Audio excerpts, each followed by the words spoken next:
Commander Zixatheta of the Krellian Empire had seen many battles across the galaxy. His 4 arms had wielded weapons on 100 worlds. His compound eyes had witnessed the fall of mighty civilizations, and his chitinous armor bore scars from conflicts that spanned decades. But nothing had prepared him for what he would witness on the barren moon of Kepler 442b.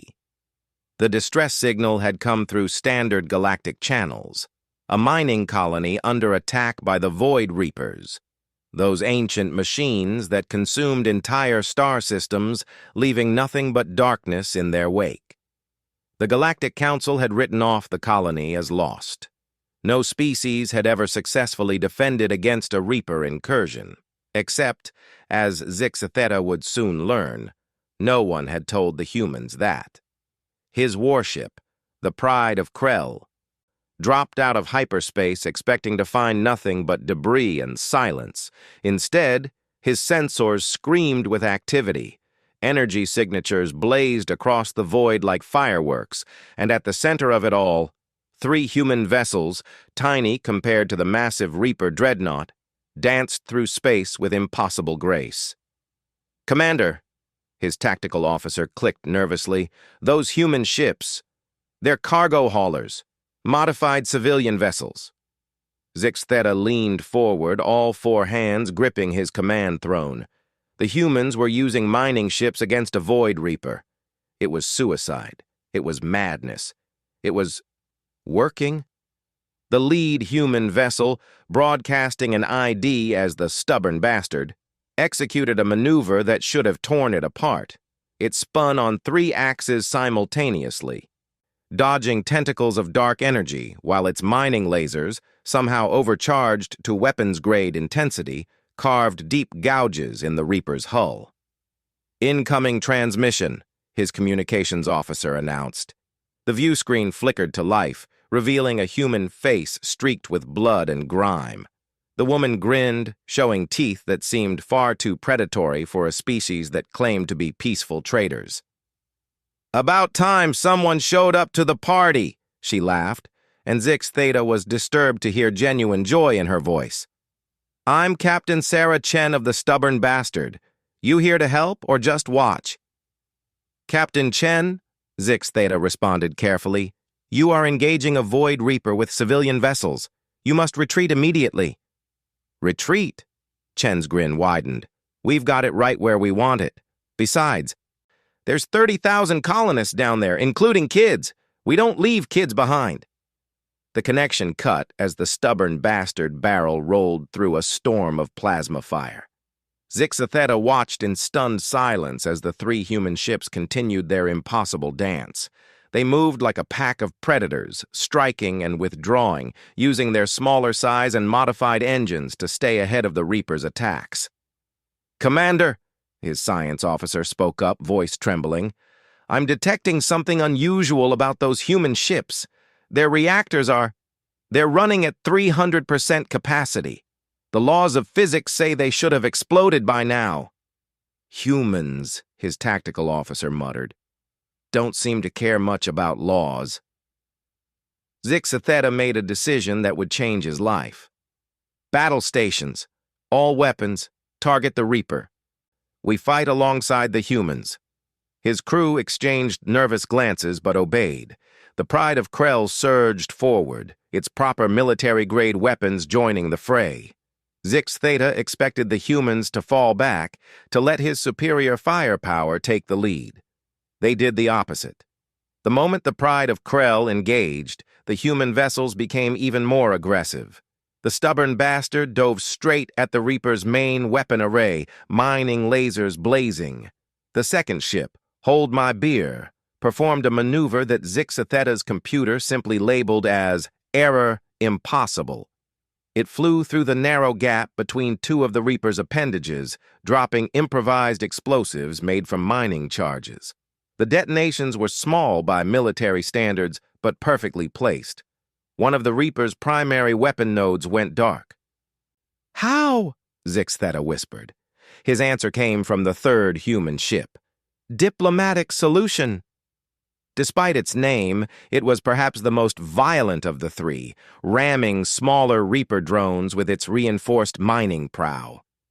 As it passed close to the Pride of Krell, Zix Theta's communications officer picked up their internal chatter. "Told you the duct tape would hold?" someone was shouting. "Less talking, more shooting! Jenkins, reroute power from life support!" "But sir, we need that to breathe. We'll breathe when we're dead. Wait, that's not right. We'll breathe when they're dead." Maniacal laughter followed. Zix Theta felt a chill run down his exoskeleton. These humans were insane.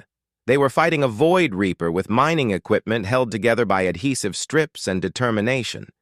Their reactors were overloaded. Their life support was failing, and they were laughing. The battle raged for hours. The Pride of Krell's shields failed twice, forcing them to fall back for repairs. Each time, the human ships covered their retreat, dancing between the Reaper and the Krellian vessel like suicidal guardians. During one such retreat, Zix Theta opened a private channel to Captain Chen. Her bridge was now filled with smoke, sparks flying from damaged consoles. Half her crew seemed to be injured, yet they remained at their posts, held in place by emergency straps and pure stubbornness. "Captain, your ship is falling apart," Zix Theta said. "You must withdraw." Chen wiped blood from her eyes. When had she been injured? And shook her head. "Commander, you ever have kids?" No. I've got two. They're on Earth, safe and sound." "But those colonists down there? Someone's kids are counting on us. Someone's parents. Someone's everything." Her eyes hardened. "Humans don't do math when it comes to lives. One life or a million doesn't matter. We fight for them all." The channel closed as the stubborn bastard rocketed back into battle. Zix Theta watched this impossible species throw themselves at death incarnate, not for glory or conquest, but for strangers they'd never met. His meditation was interrupted by his sensor officer. "Commander, the Reaper is charging its planet-killer weapon." The massive machine had apparently grown tired of the persistent human gnats. Its central core began to glow with the telltale energy signature that preceded the annihilation of worlds. In minutes, the moon below would be nothing but atoms. "All ships, concentrate fire on that weapon," Zix Theta ordered. The Pride of Krell poured everything it had into the attack, but the Reaper's shields held strong. Then he heard Captain Chen's voice over the general comm channel. She wasn't talking to him. She was talking to her crew. "All right, people. You know what time it is." "Captain, no," someone protested. "Johnson, shut up. Marie, you still got that bottle of whiskey in cargo bay, too?" "Yes, ma'am." "Good. When we get home, drinks are on me." Chen's voice softened. "It's been an honor, you magnificent bastards." The stubborn bastard's reactor signatures spiked beyond anything Zix Theta's computers could process. The ship became a blazing comet, accelerating to speeds that should have reduced its crew to paste. It struck the Reaper's weapon array dead center. The explosion was visible from the planet's surface. When the light faded, the Reaper's planet killer was gone, replaced by a gaping wound in its hull. The stubborn bastard was nowhere to be seen. Only debris remained, scattered across the void like stars. "No life signs from the stubborn bastard," his science officer reported quietly. Rage. That was the only word for what happened next. The two remaining human ships didn't retreat, didn't mourn. They attacked with a fury that made their previous efforts look restrained. Hold my beer dove into the wound Chen had created, firing everything it had into the Reaper's exposed internals. Diplomatic Solution rammed drone after drone, its hull buckling but never breaking. And they were still laughing. Through the smoke and fire, through the loss of their comrades, the humans laughed and fought and refused to yield. "Madness," Zix Theta whispered. Then louder, "All weapons, support the humans! For the stubborn bastard!" His crew roared their approval. The Pride of Krell joined the Berserker assault, and for the first time in recorded history, a Void Reaper began to falter. Its movements became sluggish, its attacks less coordinated. The ancient machine that had consumed civilizations was being brought low by 2 damaged mining ships and 1 military vessel. The end came suddenly. Hold my beer, its hull more patch than original metal, made one final run at the Reaper's core. As it approached, Zixatheta heard its captain, a young human who couldn't have seen more than 30 solar cycles, singing something over the comms. "And the home of the brave," the human bellowed, just before his ship disappeared into the Reaper's superstructure. The explosion that followed cracked the Reaper in half. Secondary detonations rippled through its form as systems that had functioned for millennia finally failed. The great machine died not with dignity, but thrashing and burning, brought down by beings it had considered less than insects. In the aftermath, only 2 ships remained functional, the battered Pride of Krell and the somehow still flying Diplomatic Solution.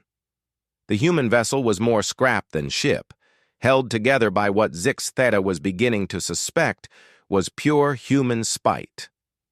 "Commander Zixatheta," the captain of the Diplomatic Solution called.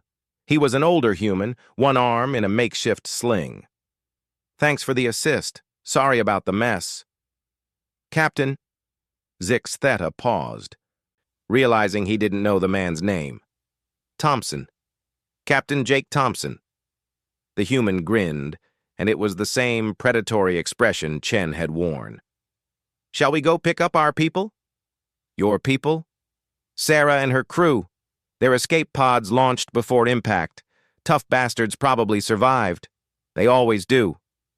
Zixatheta's sensors swept the debris field and found them. 5 escape pods, powered down to minimal signatures but intact. The humans had planned to ram the Reaper. They had prepared to die, but they had also prepared to live, because that too was human nature. As they retrieved the pods, Zixatheta asked the question that had been burning in his mind. "Captain Thompson, why? Why throw your lives against an enemy you couldn't hope to defeat?" Thompson was quiet for a moment, then shrugged with his good shoulder. "You ever see a human child, Commander? I have not had that privilege. They're small, weak. A stiff breeze could kill them. Takes years before they can even walk properly." Thompson's eyes grew distant. "But we protect them anyway. We protect them because that's what makes us human. And when you protect something long enough, it becomes a habit. Can't help but protect everyone else's kids too." The rescue operations took hours. One by one, they pulled in the escape pods. Captain Chen was in the last one, unconscious but breathing. Her crew had sedated her when she tried to stay with her ship. "Stubborn to the end," Thompson chuckled. "She'll be pissed when she wakes up." As they worked, more ships arrived. News of the impossible victory had spread. Vessels from a dozen species came to witness the aftermath, to see proof that a Void Reaper could die. They found it in the massive corpse tumbling through space and in the 2 battered ships that had achieved the impossible. Zixatheta stood on his bridge, watching the human vessel limp toward the colony moon. By all rights, it should have fallen apart hours ago. Its crew should have been dead. The battle should have been lost. But humans, he was learning, had their own rules. His science officer approached, holding a data pad. "Commander, I've been analyzing the battle. The human reactors, their maneuvers, the damage they sustained and survived, none of it makes sense." "No," Zixatheta agreed. "It doesn't." "Then how?" Zixatheta thought of Captain Chen's blood-streaked grin, of young voices singing as they flew to their deaths, of escape pods launched by people who refused to accept their own mortality. "They believed," he said finally. "They believed they could win, so they did. They believed they would survive, so they did. They believed those colonists were worth dying for, so they fought. That's not how physics works, Commander." "No," Zixatheta clicked in amusement. "But apparently, no one told the humans that." As they descended toward the colony, Zixatheta made a decision. He would file his report to the Galactic Council, but he would also do something else. He would request assignment as liaison to the human forces. Because if this was what 3 mining ships could do, what could their actual military accomplish? What other impossible things did this species consider normal? The colony's celebration was visible from orbit. 30,000 souls alive because a species too stubborn to die had decided they were worth saving. The party lasted for days, and Zixatheta found himself welcomed as a hero alongside the humans. But late at night, when the revelry died down, he found Captain Chen standing outside, looking up at the stars. Her injuries were healing, but she moved carefully, each gesture speaking of pain ignored. "Commander," she acknowledged his presence without turning. "Captain, I must ask you something." "Shoot." "Your species is known for being traitors, diplomats. You claim to prefer peace. Yet what I witnessed—" Chen finally turned to face him, and her expression was sad. "We do prefer peace, Commander. We love peace. We cherish it." She looked back at the stars. "But we love people more. And when someone threatens people, any people, we remember what we really are." "Which is?" "Persistence predators," Chen said simply. "Our ancestors hunted by following prey until it collapsed from exhaustion. We're not the strongest or the fastest, but we don't stop. We don't quit. We just keep coming until either we win or we die." She paused, then added, "And sometimes not even death is enough to stop us." Zixatheta followed her gaze to the stars. Somewhere out there, more Void Reapers hunted. More colonies stood defenseless. More impossible odds waited to be overcome. "The Council will want to study your technology," he said. "Learn how you modified those ships." Chen laughed, but it was a different sound than her battle-mad cackling. This was warm, almost pitying. "Technology? Commander, those modifications were held together with duct tape and prayer. Half our systems were running on code written in languages that should have been deprecated decades ago. Hell, Johnson was literally holding 2 wires together with his bare hands for the last hour of the fight." "Then how?" "Because we had to," Chen said simply. "Because there was no one else. Because 30,000 people were going to die if we didn't." She shrugged. "When humans have to do something, we find a way. Laws of physics, common sense, self-preservation. They all become surprisingly flexible." Zixatheta pondered this. In his decades of military service, he had been taught that victory came from superior firepower, better technology, tactical advantage. The humans had none of these things. They had obsolete ships, improvised weapons, and a complete disregard for their own mortality. And they had won. "Will you return to trading now?" he asked. Chen smiled. "Probably. Fix up some ships, haul some cargo, pretend to be civilized." Her expression hardened. "Until the next time someone needs help. Then we'll remember what we are again." She left him there, under alien stars, contemplating a species that transformed from peaceful traders to relentless warriors based on nothing more than necessity. A species that laughed in the face of death, that held their ships together with adhesive strips and determination, that considered the laws of physics more like suggestions. A species that the Void Reapers, ancient machines that had seen the rise and fall of galaxies, had learned to fear. 3 months had passed since the Battle of Kepler 442b. Commander Zixatheta had gotten his wish. He was now officially assigned as military liaison to the human expeditionary forces. What he hadn't expected was that expeditionary forces was the human term for whoever shows up with a ship and a bad attitude. He stood in the command center of Outpost Sigma, a human frontier station that served as a hub for their operations in the contested zones. The place was chaos incarnate. Military personnel mixed freely with civilians, miners shared tactical data with Marines, and somewhere in the background, someone was definitely cooking with unauthorized flame sources. "Commander Zix Theta!" a familiar voice called out. Captain Sarah Chen approached, fully healed and wearing what humans called casual dress, clothing that seemed specifically designed to hide how many weapons one could carry. "Ready for today's briefing?" "Captain," he acknowledged, "I must admit I am curious about this situation your people have discovered." Chen's expression darkened. "Yeah, situation is one word for it. Come on, the others are waiting." The briefing room was packed. Zix Theta recognized some faces from Kepler 442b, Captain Thompson, the engineer Johnson, who had somehow survived holding live electrical wires, and several others.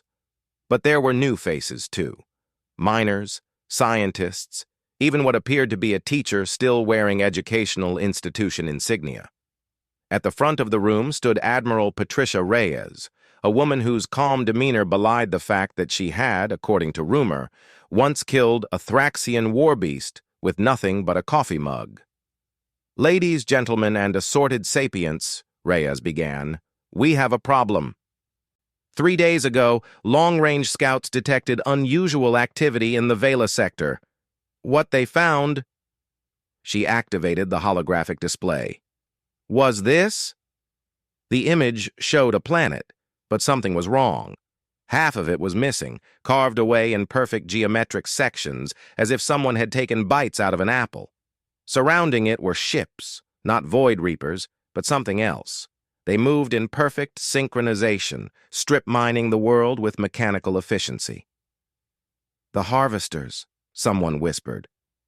"Correct," Reyes nodded. "For those unfamiliar, the harvesters are a machine intelligence that preceded even the void reapers. They don't destroy worlds. They process them, every atom, every molecule, broken down and repurposed for their expansion." "The planet," an alien voice spoke up, a Veltran ambassador who had recently arrived, "is Cytheria, population 2.8 billion. The room went silent. Then Zix Theta heard it, a sound that had haunted his dreams since Kepler 442b. The humans were growling, not loudly, not obviously, but a subsonic rumble that spoke of barely contained violence. "How long do they have?" Chen asked, her voice carefully controlled. "At current consumption rates? 6 days? Evacuation? Impossible. The harvesters have interdiction fields. Nothing gets in or out." More silence. Zix Theta watched the humans exchange glances, some form of communication passing between them that required no words. "Well then," Thompson said, standing up, "guess we'd better go explain to these machines why that's unacceptable." The Veltrayan ambassador's feathers ruffled in alarm. "You cannot be serious!" "The harvesters have technology beyond our comprehension. They've consumed thousands of worlds. The Galactic Council has already written off Cytheria as lost." "The Galactic Council," Admiral Reyes said quietly, "isn't human." What followed was the most terrifying display of organized chaos Zix Theta had ever witnessed. Within hours, the humans had assembled a fleet. Not a military fleet, though there were warships. This was something else entirely. Cargo haulers, mining vessels, research ships, private yachts, and things that Zix Theta couldn't identify, but which looked like they'd been built in someone's garage. He found himself on the bridge of the Unreasonable Response, Admiral Reyes's flagship. It was a proper warship, but even here, human madness was evident. The crew had welded additional weapons to every available surface, jury-rigged shield generators where they shouldn't fit, and someone had painted teeth on the front of the ship. "Admiral," Zix Theta ventured, "your fleet is diverse." Reyes smiled. "Every human who could fly, fight, or be useful in any way. When we put out the call, they came. That's what humans do. But surely you must see this is suicide. The harvesters..." "Commander," Reyes interrupted gently, "let me tell you something about humans. We're not brave. Brave is when you overcome fear. We're something much worse. Which is? Spiteful. The universe tells us something can't be done, and we take that personally. The fleet jumped to hyperspace as one, a ragtag armada held together by determination and what Zix Theta was learning to recognize as humanity's secret weapon, their complete refusal to acknowledge impossibility. They dropped into the Vela sector to find exactly what the scouts had reported. Cytheria hung in space like a wounded animal, vast chunks of it already processed into constituent elements. The Harvester fleet surrounded it, hundreds of ships moving in perfect coordination, each one a marvel of technology that had been perfecting itself for eons. "Incoming transmission," the communications officer announced. The view screen filled with nothing, just a voice, cold and mechanical. "Organic vessels. Your presence is inefficient. Withdraw or be processed." Admiral Reyes stood, straightening her uniform. "Harvester Fleet. This is Admiral Patricia Reyes of the United Human Forces. You will cease all operations on Cytheria immediately and withdraw." "Negative. Processing will continue. Your resistance is inefficient." "I was hoping you'd say that." Reyes smiled. It was not a pleasant expression. "All ships, Plan B." Zix Theta had thought he understood human combat doctrine after Kepler 442b. He was wrong. What followed wasn't a battle. It was controlled insanity given form. The human fighters didn't engage the Harvesters directly. Instead, they did something far worse. They got creative. A group of mining ships flew directly at the Harvester processing vessels, not firing, just flying. The machines, programmed for efficiency, calculated the trajectories and moved to avoid collision. The miners adjusted. The Harvesters recalculated. The miners adjusted again. "What are they doing?" Zix Theta asked. "Making them waste energy," Reyes explained. "Every calculation, every movement, every response costs them power. And Johnson, you remember him? He noticed something interesting about their power signatures." On cue, the engineer's voice crackled over comms. "Confirmed. Their reactors run on predictive algorithms.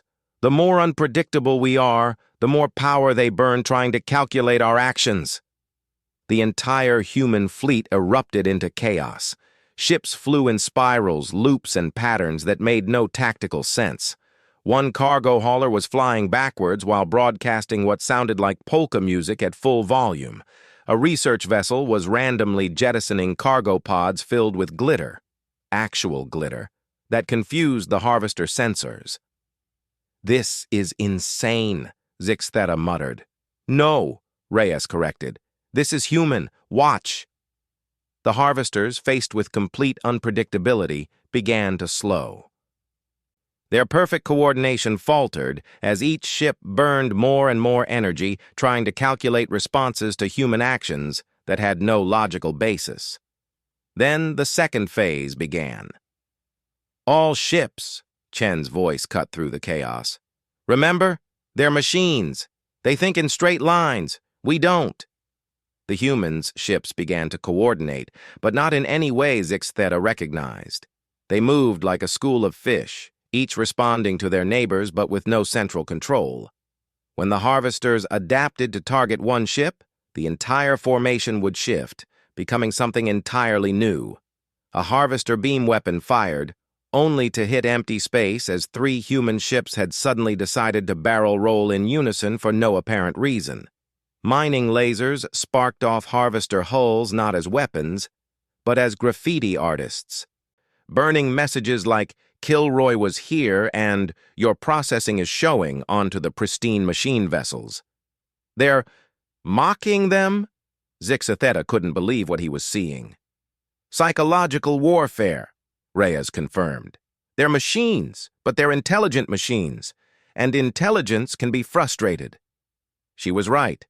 The Harvester transmissions, previously cold and efficient, began to show something else. "Cease Illogical actions. Your behavior is inefficient. Hey, Thompson's voice boomed across all channels. Did that machine just call us inefficient? I'm offended. Guys, be more inefficient. What happened next broke Zix Theta's understanding of warfare entirely. The humans began to sing. Not in unison. That would be too predictable. Each ship picked a different song in different languages, at different tempos. The cacophony was overwhelming, and the harvesters' attempts to find patterns in it burned through their processing power like fire through paper. Meanwhile, the actual attack was happening. While the harvesters were distracted by the chaos, small teams of humans in environment suits were doing something incredibly stupid. They were boarding the harvester ships. "They're what?" Zix Theta's voice cracked. "Marines!" Reyes said proudly. "Give them explosives and a bad idea, and they'll move mountains." Through the tactical display, he watched dots representing human soldiers moving through ships that were marvels of engineering. They weren't trying to take control or understand the technology. They were just breaking things. Specifically, they were targeting what looked like processing nodes.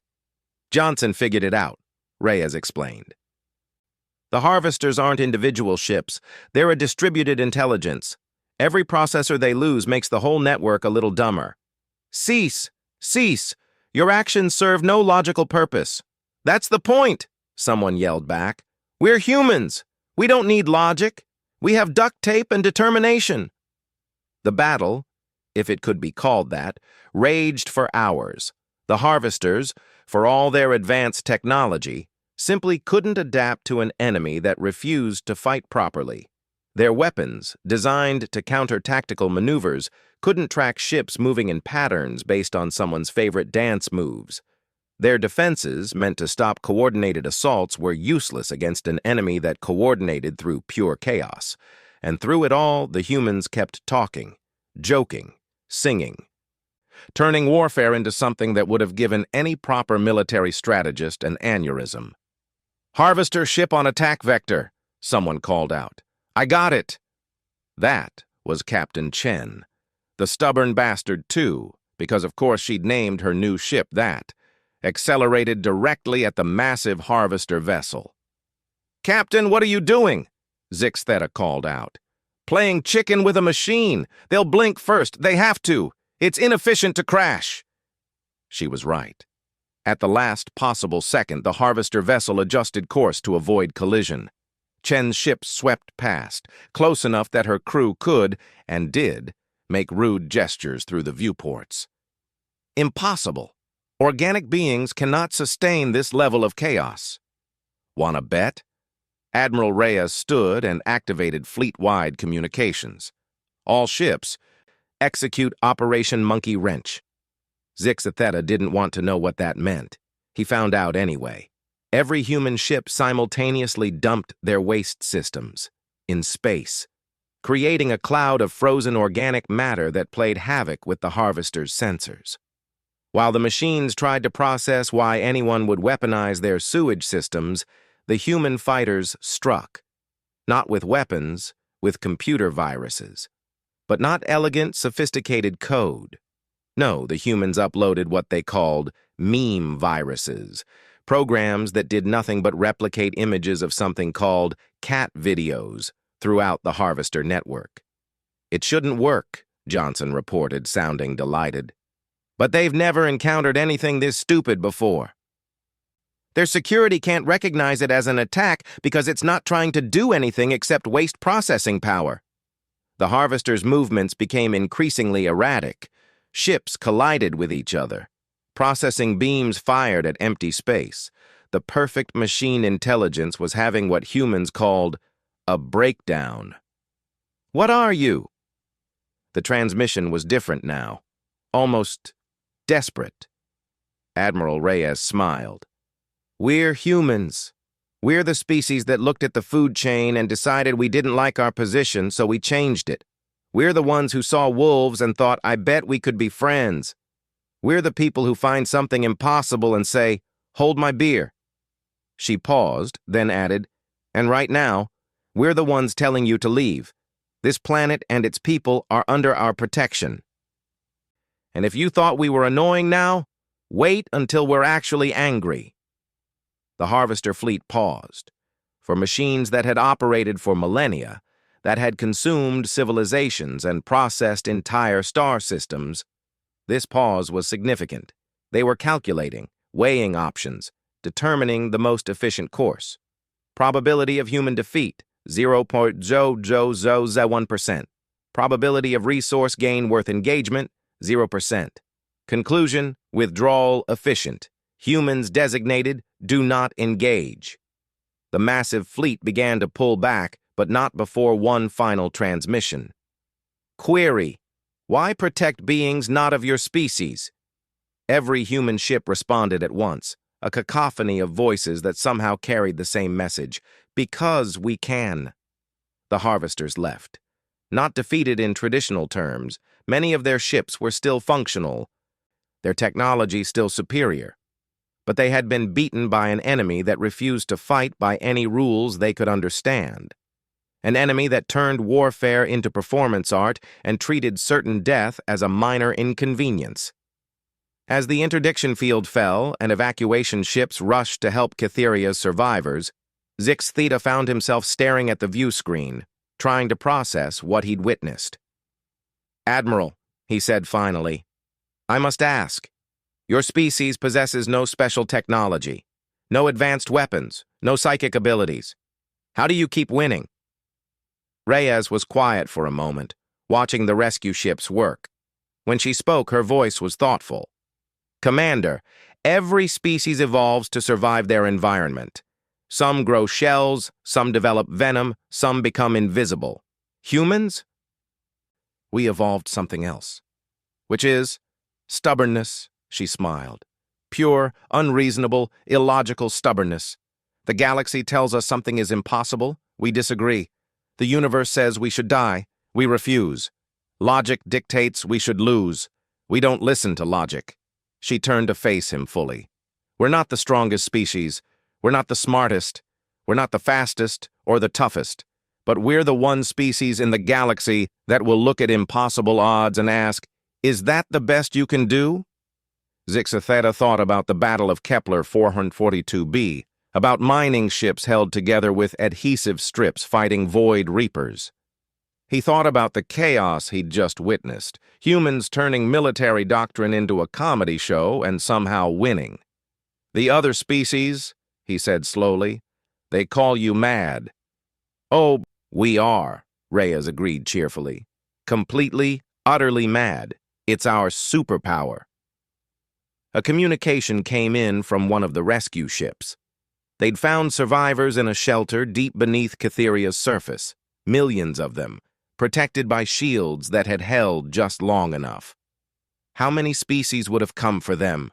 Zix Theta asked. How many would have faced the Harvesters for strangers? "Does it matter?" Reyes asked. "They needed help. We could help. Everything else is just details." As the human fleet reorganized to assist with evacuations, Zix Theta noticed something. The ships were already showing signs of damage, scorched hulls, overloaded systems, engines running far beyond safe parameters. By any reasonable measure, they should return for repairs.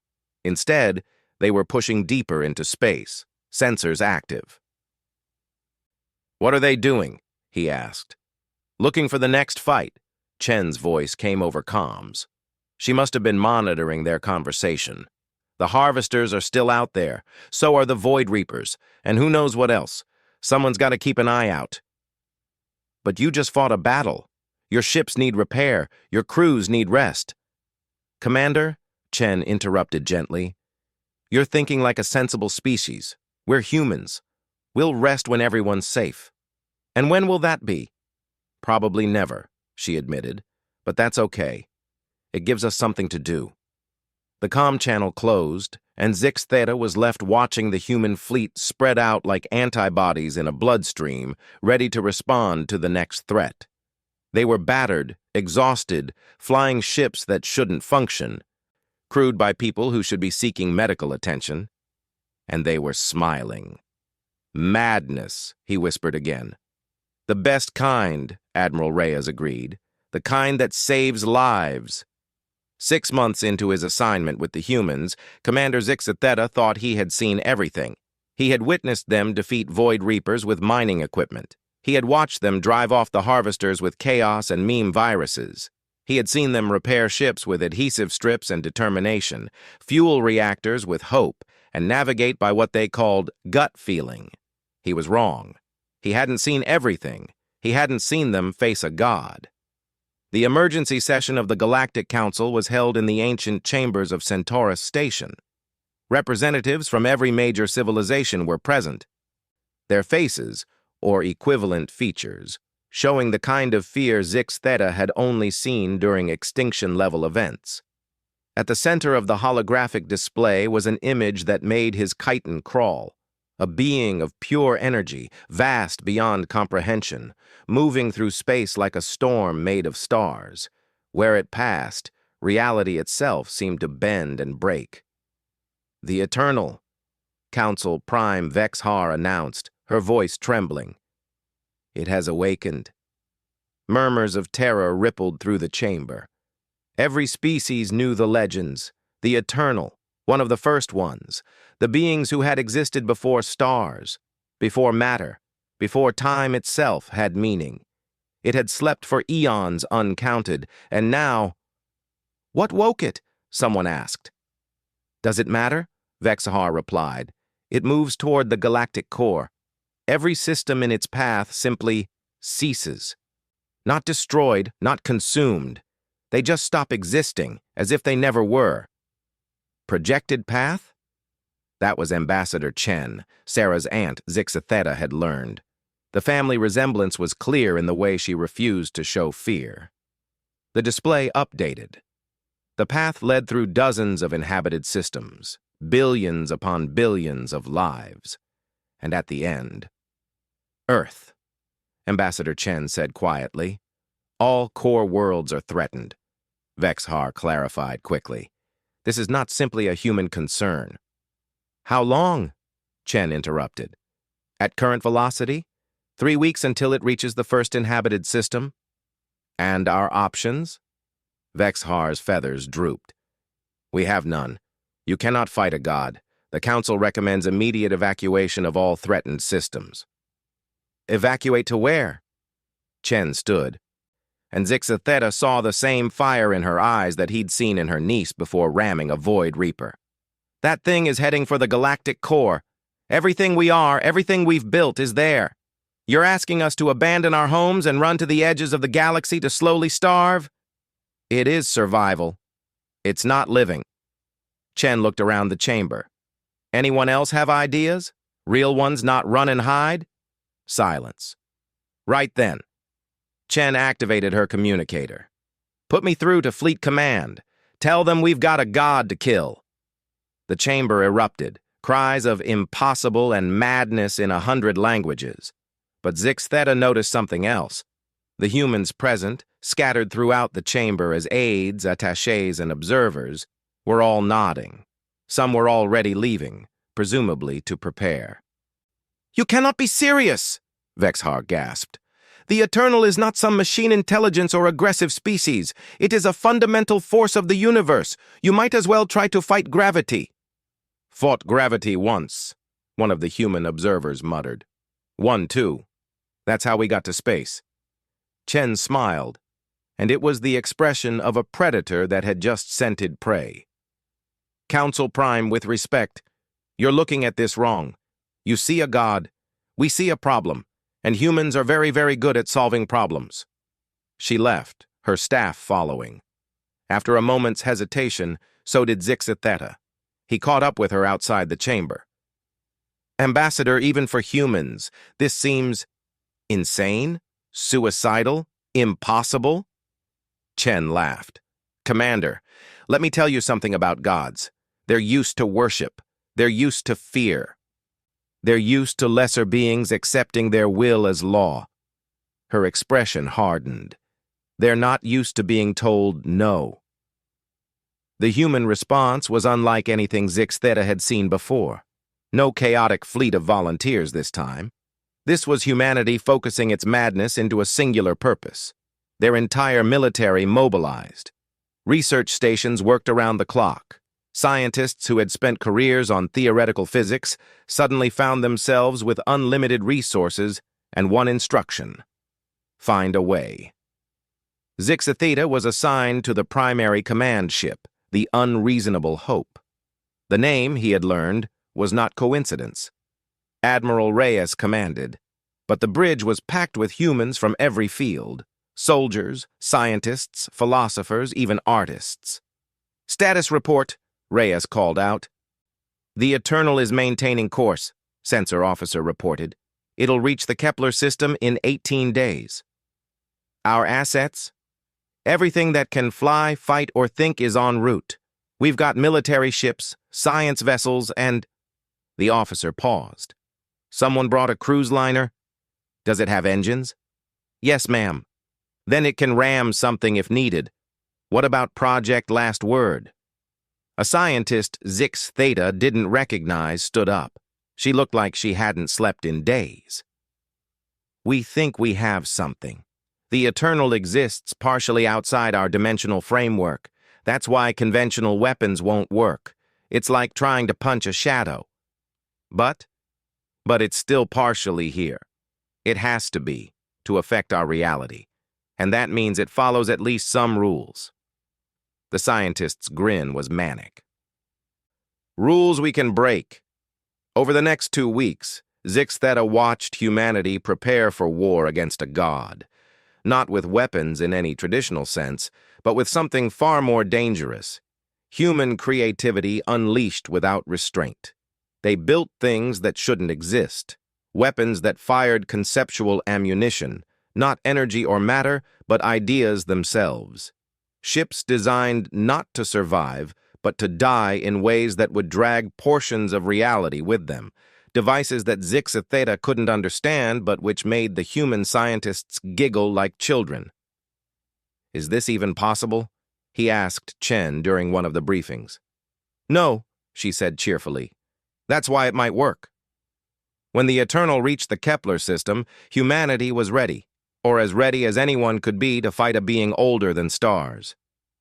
The god was beautiful in the way natural disasters were beautiful. It moved through space like cosmic aurora, bands of impossible light that hurt to perceive directly. Where it touched, matter simply forgot how to exist. The planet of Kepler 442b, site of humanity's first impossible victory, dissolved like sugar in rain. "All ships," Admiral Reyes's voice was calm across the fleet channel. "Remember the plan. We're not here to destroy it. We're here to annoy it until it leaves." "Operation Cosmic Karen is go," someone confirmed, and despite everything, Zixatheta heard laughter across the comms. The first wave went in. Not attacking. That would be pointless. Instead, they did something far more audacious. They talked to it. Every ship broadcasted simultaneously, flooding space with transmissions. Questions, demands, complaints. They treated this cosmic horror not as a god, but as a customer service problem. "Excuse me," one transmission began, "but you're in our space. Do you have a permit for this destruction?" "Hello. We've been trying to reach you about your extended warranty. I'd like to speak to your manager." The Eternal paused. For the first time in recorded history, its steady advance halted. The cosmic bands of energy flickered, as if in confusion. "It speaks?" The voice, when it came, was not heard but felt. It resonated in bones, in souls, in the very fabric of space. "Insects dare address the Eternal?" "Insects?" Admiral Reyes sounded offended. "We're humans, and you're trespassing. I am eternal. I go where I will." "Not through our space, you don't. Turn around." The energy patterns shifted, and Zixatheta could almost sense amusement. "You would command a god?" "We would ask nicely first," Reyes replied. "But yes." The Eternal resumed movement, faster now. Several human ships in its path simply ceased, not destroyed, but erased from existence entirely. their crews gone between one heartbeat and the next. But the humans didn't flee. They adapted. Phase 2, Reyes commanded. Show it what persistence means. The fleet scattered, but not in retreat. They began moving in patterns around the Eternal, each ship broadcasting something different. Music, poetry, mathematical equations, jokes, the entire collected works of human literature. They weren't attacking the god. They were educating it. What is this noise? Culture, Chen's voice cut in. Art, life, all the things you're destroying without thought. Want to hear about our music? We've got everything from classical to something we call death metal. You might like that one. Silence. No. That single word, spoken by 1,000 human voices, seemed to shake reality itself. The Eternal's energies flared and more ships vanished, but for every one lost, 2 more took its place, broadcasting louder, more insistently. And then the scientists unleashed their creation. Firing the existential crisis cannon, someone reported, and Zixit Theta didn't even question the name anymore. A ship, really just engines strapped to the strange device, accelerated toward the Eternal. As it approached, it began broadcasting not words or music, but questions. Deep philosophical questions about the nature of existence, of purpose, of meaning. Questions that had plagued humanity since they first looked at the stars. The device detonated not in explosion, but in pure conceptual force. For a being that existed partially as thought, it was like being punched in the consciousness. The Eternal's scream shattered several nearby moons. It hurts. How does it hurt? I am eternal. I do not hurt. Welcome to existence, Reyes said dryly. It sucks sometimes. Now will you leave or do we have to get creative? You cannot harm me. I am beyond your comprehension. Maybe, Reyes agreed. But you know what? We're really, really annoying, and we don't stop. To prove the point, the humans launched Phase 3. Ships began ramming the Eternal. Not to damage it, they couldn't, but each ship was equipped with what the humans called reality anchors. When they died, they forced small portions of the Eternal to remain in normal space-time. It was like watching hunters bring down a mammoth with 10,000 paper cuts. Why? The god's voice held something new. Not pain, not fear, but frustration. Why do you persist? You cannot win. Can't we? Chen asked. We're still here, still fighting, still annoying you. How long are you willing to put up with us? For eternity, if necessary. Great. Us too. Chen's grin was audible. We've got shift rotations planned out for the next 1,000 years. Generations of humans ready to spend their entire lives being a pain in your cosmic ass. We'll follow you across the galaxy, broadcasting our music, asking about your warranty, demanding to speak to your manager. That's the thing about humans, Reyes added. We're the species that saw wolves and made them pets. We looked at fire and decided to cook with it. We watched birds and built wings. And you? You're just another impossible thing we've decided to make possible. You would spend eternity in futile resistance? Every human voice responded as one. Yes. The Eternal hung in space, its energies swirling in patterns that might have been thought. Around it, the human fleet continued their insane ballet. Ships died. New ones took their place. The broadcasts never stopped. The questions kept coming. The reality anchors kept firing. And through it all, the humans kept talking, joking, singing, existing loudly and defiantly in the face of a god. I don't understand, the Eternal finally said. You are temporary, finite. Your lives mean nothing in the scope of eternity. Wrong, a new voice said. It was young, barely adult by human standards. One of the fighter pilots. Our lives mean everything because they're finite. Every second is precious because we don't have forever. Every choice matters because we can't take it back. Every life is valuable because it's unique. You exist forever, Admiral Reyes continued. But do you live? Do you love? Do you lose? Do you grieve? Do you hope? Do you dream of better things? I am eternal. I am perfect. You're boring, Chen said bluntly. And worse, you're a bully, picking on people who can't fight back. Well, surprise. We can fight back. Maybe not with weapons that can hurt you, but with something worse. What could be worse than death? Hope, Reyes answered. We hope. Despite everything, despite the odds, despite you, we hope. And we'll keep hoping, keep fighting. Keep annoying you until the heat death of the universe if we have to. The Eternal's energies shifted again, and Zixatheta could have sworn he sensed uncertainty. This makes no sense. You should flee. You should despair. You should accept your fate. Should? Thompson's voice joined in. He'd survived another impossible battle. Mate, humans haven't done what we should since we decided to leave the trees. Probably not even then. More ships died. More took their place. The broadcasts grew louder, more chaotic. Someone was now reading cooking recipes. Another ship was explaining the plot of human entertainment vids in excruciating detail. A third was simply screaming the word beans over and over. Enough! The Eternal's roar created a new asteroid belt from a shattered planet. I will end this. I will end you all. Its energies concentrated, preparing for something that would likely erase the entire star system. The humans had seconds to live. They used those seconds to launch one final attack. Every ship, every remaining human, broadcast the same thing.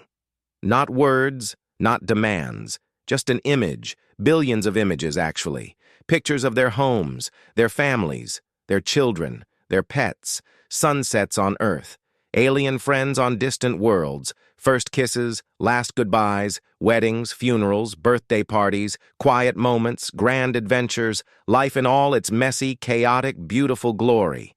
And underneath it all, a simple message. This is why we fight. The Eternal froze. Its energies, poised to end everything, simply stopped. For a long moment, God and mortals hung in the balance. Then the Eternal spoke. And for the first time, its voice was quiet. I had forgotten. Forgotten what? Reyes asked gently. What it was like before, when I was less, when things mattered because they could end. The energies began to shift, not in attack, but in retreat. You have given me something I had not felt in eons beyond counting. What's that? Doubt. And unbelievably, impossibly, the Eternal began to laugh. You have made a god doubt, with your chaos and your noise and your stubborn refusal to acknowledge impossibility. I came to bring ending. You have given me uncertainty. The cosmic being began to withdraw, its energies folding in on themselves. I will consider. For the first time in eternity, I will think about something other than my own will. So you'll leave? Chen pressed. For now. But know this, humans. You have done something no force in the universe has achieved. You have changed an Eternal's mind. The presence faded, but its final words lingered. We will meet again, and when we do, perhaps we will talk rather than destroy. And then it was gone. The god had retreated, not from force, but from frustration, not from power, but from persistence, not from strength, but from the sheer unreasonable refusal of humanity to accept defeat. The celebration was subdued at first. Too many had been lost, erased from existence itself. But then someone started laughing, then another. Soon the entire fleet was roaring with the kind of desperate, relieved laughter that comes from surviving the impossible. Did we just... Zixatheta couldn't finish the sentence. Talk a god into having an existential crisis? Reyes supplied. Yes. Yes, we did. With memes and cooking recipes and pictures of cats. Don't forget the extended warranty calls, Chen added. I think those really got to it. Zix Theta looked out at the human fleet, battered ships held together by determination, exhausted crews who should be dead, an entire species that had looked at a fundamental force of the universe and decided to file a complaint with its manager. "You're all insane," he said. "Thank you," the humans replied in unison. Later, in the quiet of his quarters, Zix Theta began composing his report to the Galactic Council. How did one explain this? How did one convey that humans had defeated a god not through superior technology or hidden powers, but through sheer, bloody-minded refusal to shut up? In the end, he wrote simply, "The humans engaged the Eternal in combat. They annoyed it until it left. Recommend immediate classification of humanity as do not antagonize under any circumstances." He paused, then added, "They are not the strongest species in the galaxy. They are not the smartest or the fastest or the most advanced, but they are, without question, the most persistent. They will face any odds, challenge any foe, and survive any catastrophe through the simple expedient of refusing to acknowledge that they can't. The Void Reapers learned to fear them. The Harvesters marked them as do not engage. And now the Eternal itself has retreated rather than endure their continued existence. If there are gods in this universe, they would be wise to fear humanity. Not because humans can destroy them, but because humans will try anyway. And they will not stop trying until either they succeed or the universe itself ends. And even then, I suspect they would find a way to file one last complaint." He signed the report and sent it, then looked out his window at the human ships already preparing for whatever impossible challenge would come next. Some were held together with adhesive strips and prayers. Others were so heavily modified they barely resembled their original designs. All were crewed by people who had just fought a god and won through pure stubbornness. "Mad," he whispered again. But this time, it was said with deep respect and not a little fear, because now he understood. The universe had nightmares, and humanity was what those nightmares feared, not because they were powerful, but because they were persistent, not because they were fearless, but because they did what needed to be done anyway. They were humans. They looked at the impossible and said, "Hold my beer." And that, Zix Theta realized, was why even gods learned to fear them. In the distance, someone was already planning the next insane venture. Something about diving into a black hole to see if they could find where lost socks went. It should have been a joke. With humans, it probably wasn't. Zix Theta closed his eyes and did something he'd never done before. He prayed, not to the Eternal or any cosmic being, but to whatever force had created humanity.